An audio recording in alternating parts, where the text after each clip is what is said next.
Пораката од Јосип Броз Тито дека Скопје со помош на светската солидарност по земјотресот повторно ќе се издигне како град е белек од историјата и го отсликува своето време. Таа со право повторно ќе стои над зидовите на музејот на град Скопје. Сложни се скопјани. Оние кои што се сеќаваат на кобното скопско утро пред 55 години, добро ја паметат и таа изјава напишана на разрушените зидови на некогашната железничка станица. Земјотресот скопски е дел од мојот живот, бидејќи тогаш бев во основна школа, точно памтам се како се деси и после тоа како беше опоравокот на Скопје. И многу значи, нормално. И пораката, и Тито, и времето во кое живеевме, и Скопје наше, што сега не личи баш на тоа што го знаеме и што значи за нас, за мојата генерација. Дека имаше Тито удел во тоа што за обновата на Скопје имаше, нели? Во секој случај беше и многу значено. Прво одзивот што го имавме во светот, нели? Друго е кој ќе кажеше Тито, нели, нешто, друго е некој друг и така на секој случај многу значено беше, нели, да и светот помогне во подигањето на Скопје, нели?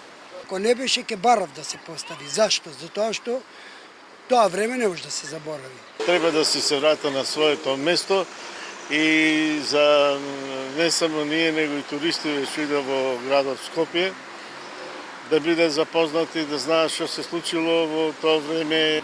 Буквите повторно се местат на старото место по големиот број граѓански иницијативи и сугестиите од градот Скопје дека ретет е да се вратат бидејќи носат со себе голема културолошка вредност. Ги враќаме буквите, ги подготвуваме.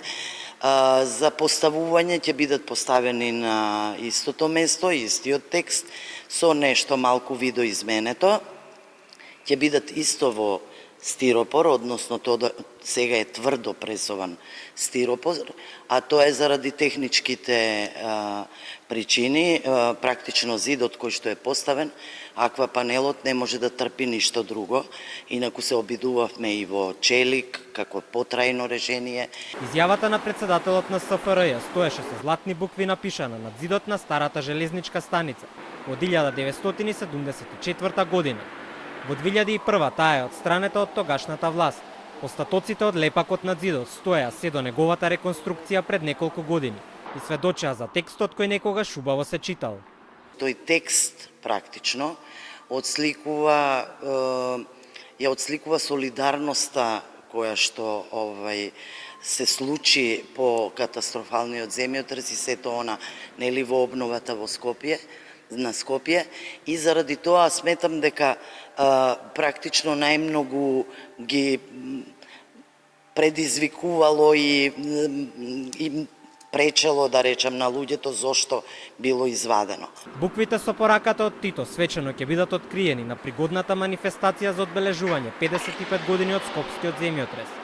Таа ќе се одржи на 23 јули во музејот.